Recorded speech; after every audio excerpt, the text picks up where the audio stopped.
Malaquias 3, de 13 a 18. Eu acho que vai dar muita diferença de versões. Eu vou ler.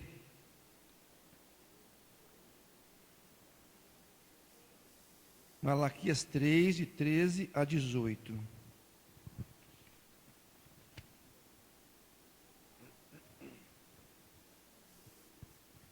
Eu leio e depois alguém que tiver uma outra versão que não seja a minha, pode ler também, em voz alta. As vossas palavras foram agressivas para mim, diz o Senhor. Mas vós dizeis: que temos falado contra ti? Vós dizeis: inútil é servir a Deus. O que nos aproveitou termos cuidado em guardar os seus preceitos e em andar de luto diante do Senhor dos Exércitos? Mas agora nós reputamos por bem-aventurados os soberbos. Os que cometem impiedade certamente prosperam, e até os que tentam ao Senhor escapam. Então aqueles que temiam ao Senhor falaram uns aos outros, e o Senhor atentou e ouviu. Um memorial foi escrito diante dele para os que temiam ao Senhor e para os que se lembravam do seu nome. Eles serão meus, diz o Senhor dos Exércitos, minha possessão particular, naquele dia que preparei. Poupá-los-ei como um homem poupa a seu filho que o serve. Então vereis outra vez a diferença entre o justo e o ímpio, entre o que serve a Deus e o que não o serve. Eu acho que o versículo mais importante para nós pensarmos nessa manhã vai ser o versículo 18. Então vereis outra vez a diferença entre o justo e o ímpio, entre o que serve a Deus e o que não o serve. Irmãos, nós estamos diante de um texto que relata para nós, que nos fala da importância, da diferença que tem a pessoa que serve a Deus, da pessoa que não serve a Deus, diante do mundo, diante das pessoas que estão aí fora, diante da sociedade que vivemos, né? Ou seja, a importância do testemunho do cristão, do crente em Jesus, né? A palavra testemunho, os irmãos conhecem, mas ela, no vocabulário, se você for procurar em um dicionário, ela diz assim, ela vem do latino, né?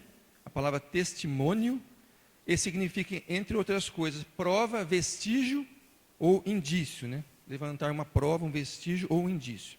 Mas, no vocabulário evangélico, no nosso meio, o testemunho não é apenas você contar o que Deus fez, né?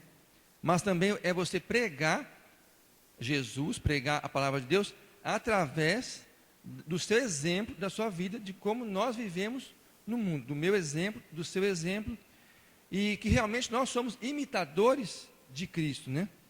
Porque depois que nós aceitamos a Cristo, a Jesus, em nossas vidas, nós somos o quê? Imitadores de Jesus. Nós queremos ser cada vez mais iguais a Ele, né?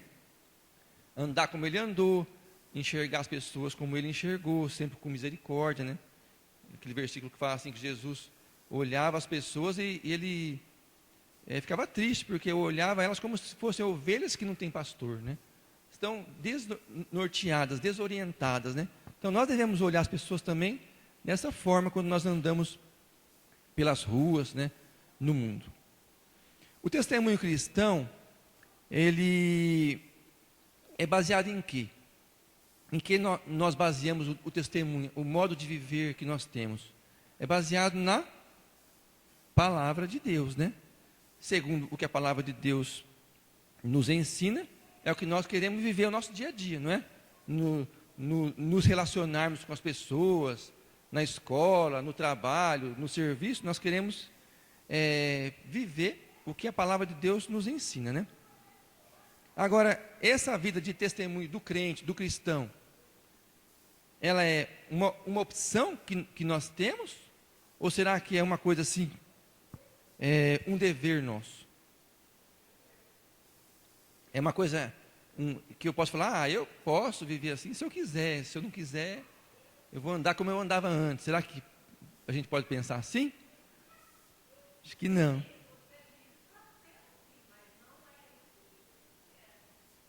Certo. Exatamente. Então, o testemunho do cristão não é uma opção que ele tem. É, sim, um imperativo, uma coisa que foi colocada na palavra de Deus para isso, né?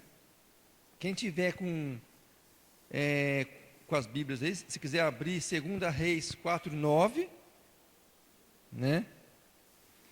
Que vai falar aqui de uma pessoa que dava um testemunho bom, né? Eu posso ler aqui para os irmãos, se referindo a Eliseu, né? Quando ele visitava aquela mulher sunita. Então, 2 Reis 4, de 8 a 9, ele diz assim: certo dia, Eliseu foi a Sunem, onde uma mulher rica insistiu que ele fosse tomar uma refeição em sua casa. Depois disso, sempre que passava por ali, ele parava para uma refeição. De modo que ela, essa mulher sunita, né, disse ao marido: sei que esse homem que sempre vem aqui é um santo homem de Deus. Olha como que ela via Eliseu, né? Ela via ele como um santo homem de Deus, uma pessoa correta, uma pessoa íntegra, né? Então, nós vemos esses exemplos na Bíblia, ali também em 1 Timóteo 4:12, Paulo, né, aconselhando a Timóteo para que ele fosse um exemplo, né, diante das pessoas com quem ele convivia, né?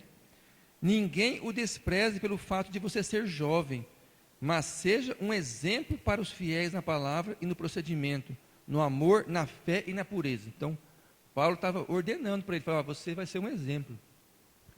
Ele não falou assim: se você quiser ser um exemplo, você seja. Ele falou: não, seja um exemplo, está sendo imperativo. Então, o testemunho cristão é uma coisa, é uma ordem, né, que foi dada por Deus, na palavra de Deus, né?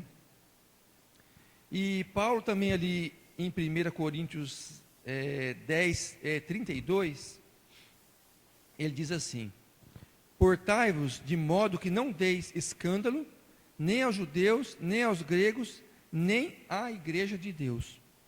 Então, irmãos, se a gente não consegue andar segundo a palavra de Deus está nos ensinando para nós andarmos, o comportamento nosso no mundo, principalmente aí fora e dentro da igreja, então nós devemos ser sinceros conosco mesmo, né?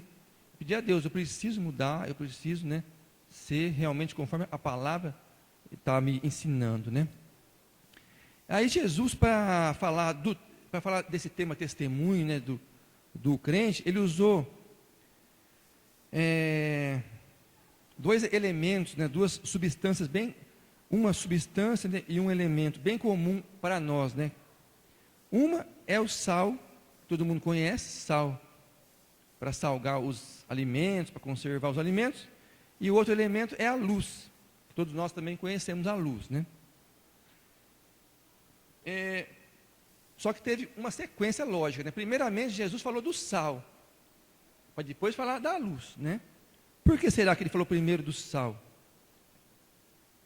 Porque o sal, ele está se referindo assim ao nosso caráter, né? O que é caráter? Os irmãos entendem por caráter. Eu vou ler o que está no dicionário, tá? Caráter é um conjunto de características e traços relativos à maneira de agir e de reagir de uma pessoa. Como que uma pessoa age e como que uma pessoa reage diante de situações na vida, né? É um feitio moral, é uma firmeza e uma coerência diante das atitudes.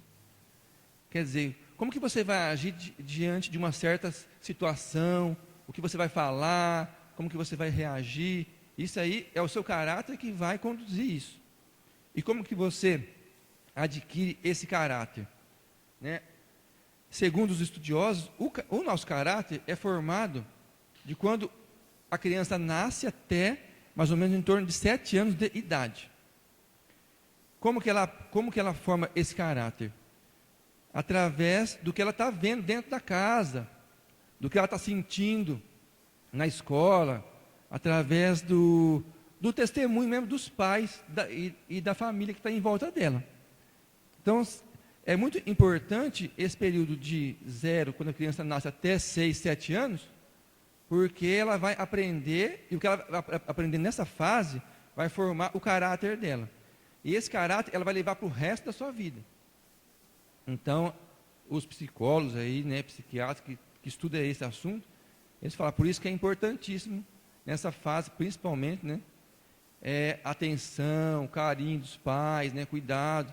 Se a criança viveu numa casa onde só tinha briga, onde só tinha confusão, ela vai aprender aquilo ali. Depois, para mudar isso daí, é difícil, né? Então, o sal aqui, Jesus está falando do sal, primeiramente do sal. O sal é com relação a esse caráter, né, da pessoa. O sal, ela é uma substância que ela tem um papel, que tem papéis importantes. Um deles é a questão da preservação. O que o sal faz? Ele preserva, né? Ele conserva um alimento. Se você pegar uma carne, por exemplo, né, aquelas carne seca, né, aquele charque que fala, colocou sal, aquela carne fica preservada. Mesmo que ela esteja fora de refrigeração, ela não estraga, né? Então, os irmãos veem que poder que o sal tem de conservação. Porque não é fácil. Se você deixar uma carne sem sal ali no tempo, em pouco tempo deteriora. Então, olha o poder que o sal tem, né? O sal também, ele produz sede. Se você come uma comida um pouquinho mais, você já começa a ter uma sede. Agora, no caso de Jesus aqui, qual que é a sede que nós estamos falando?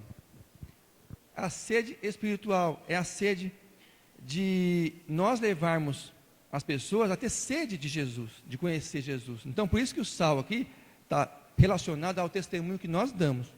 Então, se o nosso testemunho é bom, então nós vamos ter também esse aspecto de preservação, de conservação das coisas, e também de levar as pessoas a ter sede de Jesus, né? De conhecer a palavra de Deus também.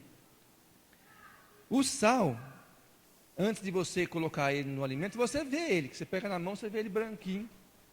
Depois que você colocou no alimento, misturou, você vê mais ele? Não vê mais ele, ele é invisível. Da mesma forma como o sal, ele fica invisível, o nosso caráter também, se você pegar duas pessoas, colocar de frente uma com a outra, você também não sabe quem tem caráter e quem não tem caráter. Sabe, se você não conhece a pessoa antes, como você vai conhecer depois o caráter de cada uma? Quando ela começar a agir, quando ela começar a falar, quando ela começar a se relacionar com as pessoas, aí você vai ver se ela tem caráter, se ela não tem, como que ela age, como que ela não age. Então, o sal é importantíssimo, e nós como crentes, por isso que Jesus falou, né? Vós sois o sal da terra, né? E depois ele falou, e a luz do mundo, né? O sal, ele precede, ele vem antes da luz. Como que você vai ser luz, se você não for um sal que realmente faz o efeito que tem que fazer? Não dá, né? Então, primeiro nós temos que ser sal, que faz o efeito que realmente ele precisa fazer, né? E depois nós precisamos ser luz, né? O cristão como luz no mundo. E é diferente do sal, que não é visto, né? A sua ação nós não podemos ver, mas a luz só tem valor quando nós vemos. É bem diferente, totalmente diferente, né? O sal você só vê depois que, só sente o efeito, né? Depois que ele é colocado no alimento. A luz você só vai sentir a presença dela se ela aparecer, se ela prevalecer. A ausência de luz causa o quê? Causa a escuridão, causa as trevas. Então, se nós não formos luz, nós vamos estar dando espaço para as trevas, né? A luz tem preconceitos? A luz tem... Vocês acham que a luz é preconceituosa? Não, né? Ele fala assim, a luz brilha tanto sobre uma pessoa que é um criminoso, né? Um traficante, está lá na casa dele, tem luz. Como sobre um berço de uma criança, um bebezinho inocente. A luz, ela não faz a discriminação. Não tem preconceito, né? Sobre quem que ela está incidindo, né? Ela brilha tanto em cima de um lamaçal, de um chiqueiro do porco lá, como em cima de uma linda flor. né? Ela não tem esse preconceito de onde ela vai brilhar. E o crente, como que ele vai brilhar? Né? Na nossa missão de levar essa luz, será que nós vamos falar, não, eu só vou levar essa luz ali naquele lugar lá onde está limpinho e está bonitinho. Eu não vou levar lá na lama lá, porque lá não.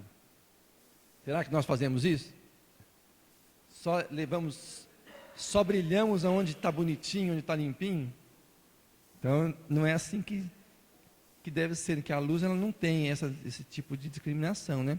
Então, nós como crentes a nossa missão de levar essa luz ao mundo é sobre todos os povos, sobre todas as raças, culturas, indivíduos, independente da idade, do sexo, da religião da pessoa, da cor, da profissão e da profissão, né? A luz precisa ser alimentada. A luz precisa ser alimentada. Como que eles alimentavam a luz antigamente, no tempo da Bíblia lá? Era com lamparinas, né? E a lamparina precisava do que para pôr dentro dela para poder gerar a luz? Eles colocavam azeite, né? E o azeite para nós significa o quê? Qual que é o nosso azeite que mantém a nossa luz acesa? O Espírito Santo, né? Que mantém a nossa vida. A parte material é a elétrica, que tem que manter as usinas, né, hidrelétricas, né? Eu falo assim, a luz de Cristo, para estar brilhando em nossas vidas, para nós poder refletir nas pessoas com as quais convivemos, como que nós podemos alimentar essa luz? Através do Espírito Santo, que é o nosso azeite, né? Se nós estivermos fraquinhos na fé, nossa luz vai brilhar bem fraquinha. Aí nós não vamos conseguir levar a luz para iluminar muitas pessoas, né? E até para nós a luz vai ficar fraca, se nós estivermos muito fraquinho, nem ao nosso redor não vai estar iluminando. Então nós temos que estar bem firmado na palavra, na comunhão, né? Para podermos cada vez ter uma luz mais forte, né? A luz, ela se mistura com as coisas que ela ilumina. Os irmãos acham que a luz ela se mistura com as coisas que ela ilumina? Não, né? A luz ela não se contamina. Ela pode incidir sobre qualquer coisa que ela não é influenciada por aquela coisa. Então, nós como crentes, quando vamos levar a luz, nós podemos ficar tranquilos que nós não vamos nos contaminar com aquela aonde nós estamos levando a luz, né? Se nós estivermos firmados em Cristo, estivermos com a palavra de Deus, né? E nesse mundo difícil que nós estamos vivendo, tenebroso, mundo cheio de pecados, cheio de coisas erradas, né? É importantíssimo isso, nós não nos misturarmos com as coisas, né? Eu lembro do irmão Parra, acho que ele falava sempre um exemplo para nós, que a pessoa quis pegar um canarinho. Cadê a Cláudia Parra? Veio hoje? Eu não veio. Ele que contava que a pessoa pegou um canário que cantava lindo lá, e pegou um outro passarinho lá que não cantava nada, um canto feio lá, falou, vou pôr do lado desse canário para ele aprender a cantar. Quando chegou daí uns dias, o canário estava cantando igual o outro, feio igual o outro. Em vez de o passarinho que cantava feio aprender com o canário passou para o lado dele. Estragou o canto do canário do homem. Então, irmãos, nós como crentes temos que ter esse cuidado. Nós vamos para levar a luz de Jesus no mundo. Então, se você for levar a palavra de Deus, você tem que ter sempre a firmeza de estar na fé, né, em oração firme, para você não se misturar, não se influenciar com as coisas desse mundo também, né? O sal, em Mateus 5,13, ele vai falar isso aí. Se o sal for insípido, o que é um sal insípido? Sem sabor, que já não presta mais para nada. Ele perde totalmente o seu valor, não serve para nada, só serve para ser pisado, né? Como diz a palavra, né? E a luz, se ela estiver apagada, serve para alguma coisa? Também não serve para nada. E Jesus fala também que se você colocar uma luz debaixo da cama, acesa, uma lamparina, ela vai servir para alguma coisa? Não vai, ela tem que estar colocada num lugar alto para poder iluminar aonde está. Da mesma forma, nós também, como crentes, não podemos deixar nossa luz enfiada debaixo da cama e nos esconder do mundo também. nós temos que aparecer para as pessoas poderem ver Jesus também em nossas vidas, né? Então, Jesus tem uns exemplos aqui de sabedoria profunda, né? Nós podemos enumerar alguns objetivos que levam ao testemunho cristão, né? Por que nós devemos dar um testemunho cristão bom, onde nós passamos, com quem nós convivemos, né? Primeira coisa, para nós demonstrarmos para a sociedade, para as pessoas que estão aí fora, que nós somos novas criaturas. Nós somos pessoas que éramos de uma forma, andávamos de uma forma, e agora vivemos de outra maneira, né? Por quê? Porque Jesus mudou o nosso interior, mudou a fonte, né, que produzia o pecado e transformou em vida, transformou em bênção, né?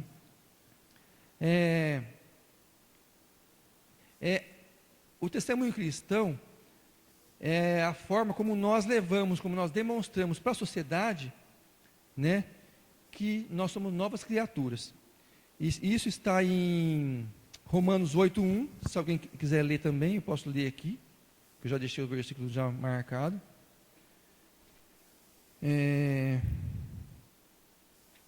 Mas logo esse eu falei que marquei, não marquei. 2 Coríntios 5:17, né? Portanto, se alguém está em Cristo, é nova criatura. As coisas antigas já passaram, eis que surgiram coisas novas. Então, tudo que nós fazíamos antes, passou. As coisas que nós fazíamos que não agradavam a Deus, passou. Hoje somos novas criaturas. E se nós demonstramos isso para a sociedade aí fora, eles vão ver. Falando, olha, aquela pessoa, ele fazia isso, fazia aquilo, agora ele anda de uma forma diferente, ele não faz mais aquelas coisas, né? Então, é onde nós demonstramos que nós somos novas criaturas, né? Através disso, nós conseguimos o quê? Evangelizar as pessoas, né? Porque as pessoas veem o testemunho nosso e falam, nossa, aquela pessoa lá, ele faz isso, faz aquilo, faz certinho, né? Eu poderia ser assim também, então eu quero ser assim também, eu vou conhecer. Onde será que ele aprendeu a ser assim? Como que ele conseguiu ser assim? Então eu quero também. Então, o testemunho nosso leva as pessoas a querer conhecer Jesus também. E a terceira coisa é glorificar a Deus através da nossa vida, né? Jesus disse ali em Mateus 5:16, ele fala assim, ó, assim resplandeça a vossa luz diante dos homens, né? Para que vejam as vossas boas obras e glorifiquem a vosso Pai, né? Através de nós. Quer dizer, então Jesus falou isso aí, para nossa luz resplandecer diante dos homens, para que as pessoas vejam as nossas boas obras e assim glorifiquem a Deus também. Então nosso testemunho serve para glorificar a Deus, né? Qual deve ser a atitude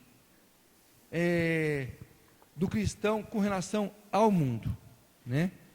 1 João 2,15. Os irmãos que quiserem abrir sua Bíblia para ler também. 1 João 2,15, ele fala assim: não amem o mundo, nem o que nele há. Se alguém amar o mundo, o amor do Pai não está nele. Então, o cristão, né, o crente em Jesus, não deve amar o mundo. Esse amar o mundo não se refere à humanidade. Nós devemos amar a humanidade, ter amor pelas pessoas, né, por todos que estão nesse mundo. Mas sim, não amarmos esse sistema corrompido, né, que está o mundo hoje, esse pecado que está imperando no mundo, né? É isso que nós não devemos amar, né? Não devemos amar as coisas desse mundo, né? O pecado, a concupiscência da carne, a concupiscência dos olhos e a soberba da vida. É isso que é o que fala em 1 João 2,16, né? É isso que nós não devemos amar. Mas as pessoas sim, devemos amar as pessoas, né? Em Romanos 12:2, fala que nós não devemos nos conformar com esse mundo. O que é conformar com esse mundo? Conformar com o mundo é você tomar a forma do mundo. Quer dizer, os conceitos, as modas que surgem, né? Os padrões que estão sendo colocados para nós através de televisão, de novela, tudo. Nós devemos tomar a forma desses padrões? Não, jamais, né? Por quê? Qual que é o nosso padrão de conduta e de vida? É baseado palavra de Deus. Esse que é o nosso padrão. Se, vamos supor que aprova uma lei lá, que fala assim, agora é legalizado o aborto. Certo? É uma lei e tal. Nós vamos seguir essa lei? Nós não vamos seguir, por quê? Está de acordo com a Bíblia ensina? Não está. Então, nós não devemos nos conformar, tomar forma dos padrões desse mundo. Quer dizer, se você vê que uma coisa não está de acordo com a palavra de Deus ensina, você fala, isso para mim não serve. Né? E geralmente, como a gente falou um dia que a gente estava com os jovens reunidos, tudo que aparece assim, de moda, e que fala assim, todo mundo está fazendo, todo mundo está querendo, geralmente a gente tem que ficar meio com o pé atrás, porque geralmente não é uma coisa muito legal. Né? Aquela frase que fala assim, a voz do povo é a voz de Deus, essa frase aí é uma frase bem mentirosa, né? Porque geralmente o que todo mundo está fazendo e acontecendo, a gente tem que ficar meio pé atrás, porque às vezes não é uma coisa boa, né? O cristão não deve ser amigo do mundo. Tiago 4:4. Vamos ver o que ele fala lá. Tiago 4:4. Vocês não sabem que a amizade do mundo é inimizade com Deus? Quem quer ser amigo do mundo, faça inimigo de Deus. Então nós devemos escolher, né? Nós vamos ser amigos de Deus ou amigos do mundo? Do mundo que fala é das coisas que o mundo faz, do pecado, da concupiscência, dos costumes e tradições erradas que vão contra a palavra de Deus. Isso que é ser amigo do mundo. Agora nós queremos ser amigo de Deus ou amigo do mundo? Nós queremos ser amigos de Deus, né? Então, o cristão, ele tem que dar um testemunho bom aqui dentro da igreja. Aqui dentro é fácil nós darmos um testemunho bom, né? Lá fora é que é complicado. Então, como será que está a nossa vida lá fora, principalmente, com as pessoas que nos cercam? As pessoas sabem que eu sou um cristão? Será que eu, né, falando de mim mesmo, eu estou dando um testemunho bom, estou levando para as pessoas que eu sou diferente, ou será que quando eu estou com as pessoas, eu fico igual a elas, e converso igual a elas, mesmas conversas, mesmo assuntos, aceito tudo que ele me fala, né? Então é isso que nós temos que tomar cuidado, porque agora na época de política, a gente vê o político assim, se ele vai lá no meio de uma turma que é corintiano, eu sou corintiano. Se ele vai numa turma de palmeirense, eu sou palmeirense. Para agradar, ele é tudo. Ele é corintiano e palmeirense, ele vai lá na igreja tal, ele é daquela igreja, ele vai lá no centro espírita, eu sou espírita, ele vem aqui na igreja evangélica, eu sou batista. Ele não bate de frente com ninguém, porque ele quer o voto de todo mundo. Será que nós estamos assim também, às vezes, querendo o voto de todo mundo, querendo ser bem visto na cidade, bonitinho, ou será que nós estamos sendo firmes no que nós cremos, né? Estou falando para mim isso, porque eu preciso ouvir primeiro isso do que os irmãos, estou falando aqui, quem está ouvindo primeiro sou eu. Então, eu tenho que sempre estar pensando nisso aí. Será que eu estou sendo lá fora uma pessoa que dá um testemunho bom? As pessoas sabem que eu sou crente, que eu sou uma pessoa nova criatura? Será que lá no meu Facebook lá tem mensagem de Jesus? Ou será que eu estou colocando aquelas mensagens lá que, né? Hoje em dia está na moda, né? É computador, é Facebook, é WhatsApp, essas coisas. Será que aquelas mensagens que as pessoas me mandam, mensagens que não são de Deus, eu estou aceitando aquelas mensagens? Estou ainda repassando para os outros ainda? Então é isso que nós temos que pensar, irmão. Nós não podemos. Chegou uma coisa para nós que a gente vê que não é de Deus, que não é de Jesus, corta, né? E o pior é que a gente acaba até lendo certas coisas, certas barbaridades, né?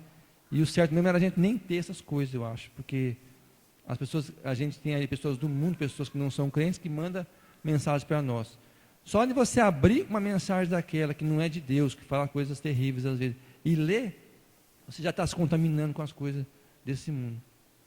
E a contaminação é uma coisa séria, né, irmãos? A gente tem que tomar cuidado, né?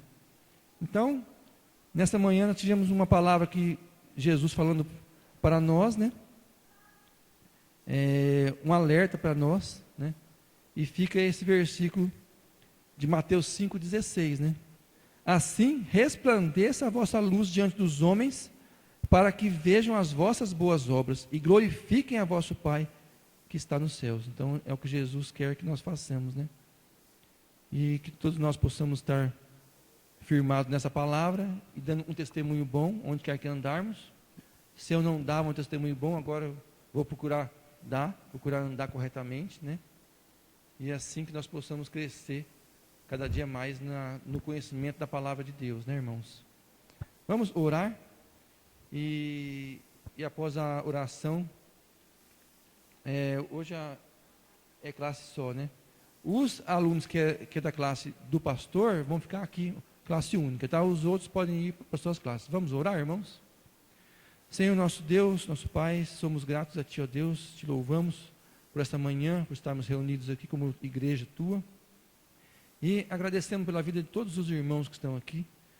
Nós possamos, ó Pai, estar sempre unidos, sempre louvando o Teu nome, Te exaltando, e que o Senhor nos ajude, ó Pai, nos ensina a andar nos Teus caminhos, fazer a Tua vontade, e principalmente, ó Deus, que nós possamos ter firmeza e sermos uma testemunha fiel a Ti, ó Deus, nesse mundo tão tenebroso, tão cheio de pecado, tão cheio de coisas erradas. Que o Senhor nos dê força, ó Pai, que o Teu Santo Espírito esteja atuando em nossas vidas para que possamos ser agradáveis a Ti em Jesus. E assim as pessoas possam glorificar o Teu nome, ó Pai, através das nossas vidas. Nós agradecemos por tudo e oramos em nome de Jesus. Amém, Senhor.